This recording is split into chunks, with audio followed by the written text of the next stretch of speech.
Namaste, this is JVN Devendra Kumar Gora. In continuation of the previous lecture, as we were discussing Aristotle's poetics, so in this lecture, we will deal with the importance of plot in tragedy.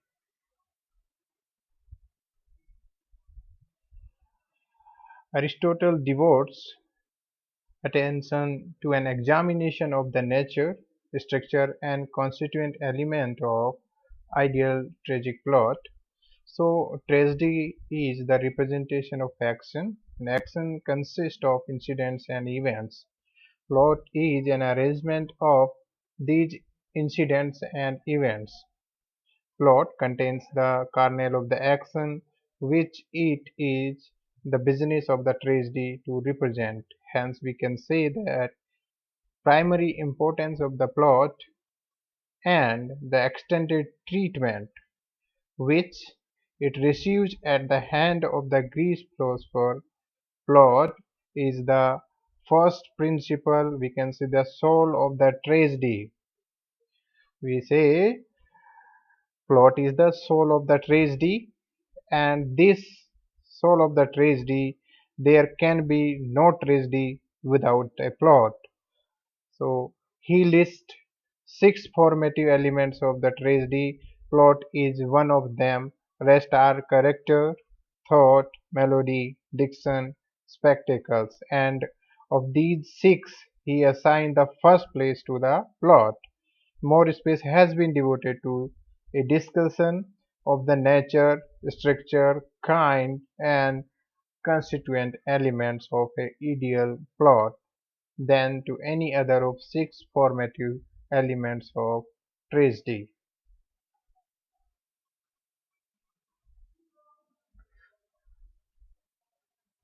How is it different from the story? The Greek word of the poet, this means a maker. So the poet is a maker not because he makes verses, but because he makes plots. Aristotle differentiates between story and plot. The plot needs not to make his story. Indeed, it would be better if he chooses a traditional story than proceed to make out of it its own plot. So stories taken from the history, mythology, legends are to be preferred, for they are familiar and easy to understand, and they serve as a single line for characterization. Having chosen a story, the artist must subject it to a process of artistic selection. We can say ordering in chronology. Only relevant incident or situations need to be selected. They are to be arranged in a particular manner that they seems to follow each other very necessarily.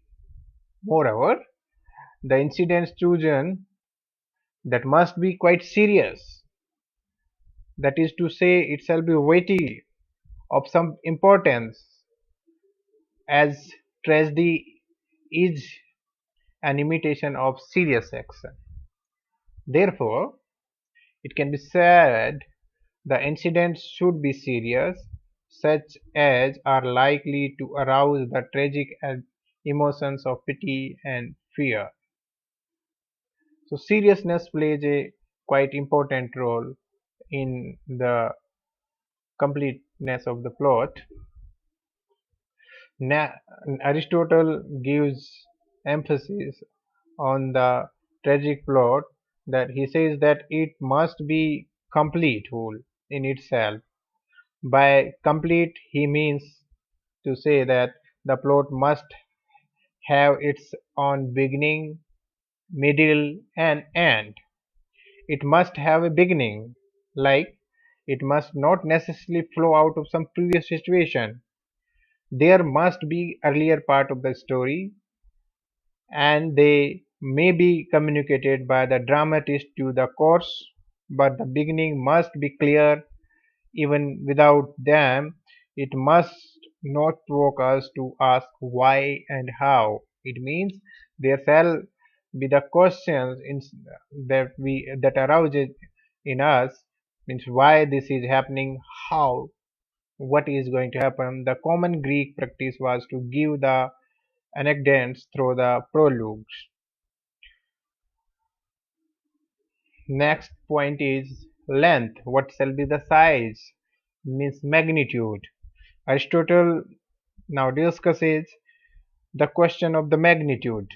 Means the plot must have a certain magnitude and it must have, means its length.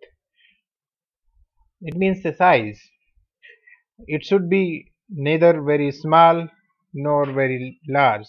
It should be long enough to allow the process of change from happiness to misery by the beginning to be properly and completely developed, but not too long for the memory to encounter it as a whole.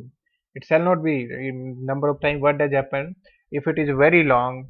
When we reach in the end of that fiction, we forget what is the beginning. So its size of the plot shall be quite adequate. It shall not be quite very small. It shall not be quite very large. Next point is dramatic unities. Uh, it is clear that Aristotle rules out plurality of the action. He gives emphasis on the unity of action, but has little to say that unity of the time and unity of place. About the unity of time, he says that in the poetics, the tragedy should confine itself as far as possible to a single revolution of the sun. No law is implied here. Aristotle has simply made suggestion, he has simply hinted what is desirable, and he has added the saving clause as far as possible, or in original text of the poetics. As regarded the so-called unity of place, Aristotle only mentioned once when comparing the epic and the tragedy. That epic can narrate a number of actions going on simultaneously in different parts. For the stage of one part, the place, not several parts or places. In this respect, Aristotle was much misunderstood by Renaissance critics, later French critics, who deduced from what Aristotle had said the rigid unity of the place. Thank you very much. In the next slide, we will discuss about another element of tragedy. Thank you very much.